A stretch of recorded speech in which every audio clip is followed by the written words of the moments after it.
திருவண்ணாமலையோட மாட வீதி சுற்றுவாங்களா. இப்போ தான் நான் நம்ம வீட்டிலேருந்து கிளம்பியிருக்கேன். இந்த வழியாக தான் போகணும். இங்கேருந்து பார்த்தாலே உங்களுக்கு மலையோட வியூ தெரியும், பார்க்கலாம். இது வந்து பார்த்திங்கன்னா குழந்தை இல்லாதவங்களுக்காக வேண்டிப்பாங்க, கரும்பு தொட்டில் போடுறேன்னு சொல்லி. இது எங்கள் அண்ணனோட குழந்தை. எங்கள் அண்ணனும் எங்கள் அண்ணியும் ப்ரீவியஸ் இயர் வேண்டிக்கிட்டாங்க.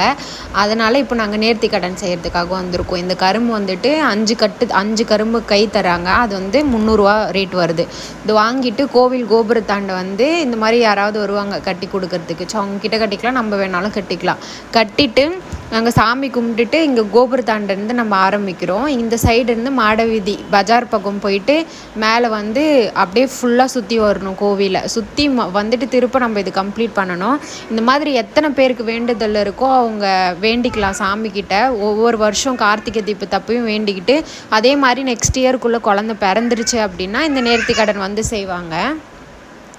இந்த மாதிரி எத்தனை பேர் இருக்கோ நானும் வேண்டியிருக்கேன். நீங்களும் உங்களுக்கு இருக்குன்னா, நம்பிக்கை இருக்குன்ற பட்சத்தில் நீங்கள் இது செய்யலாம். வருஷம் நிறைய பேர் செய்வாங்க. நீங்கள் இந்த வீடியோவிலே பார்க்கலாம். எங்கள் கூட நிறைய பேர் குழந்த தொட்டில் போட்டு தூக்கிட்டு போவாங்க. இப்போது இது வேண்டிட்டு உடனே செய்ய முடியலனாலும் கொஞ்சம் வருஷம் கழிச்சுமே செய்யலாம். நாங்கள் இது வந்துட்டு இவனுக்கு இப்போ தான் பர்த்டே வரப்போகுது. இது 12th மந்த் இவனுக்கு.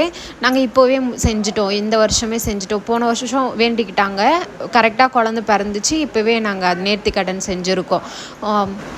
நாளைக்கு தான் டிசம்பர் 3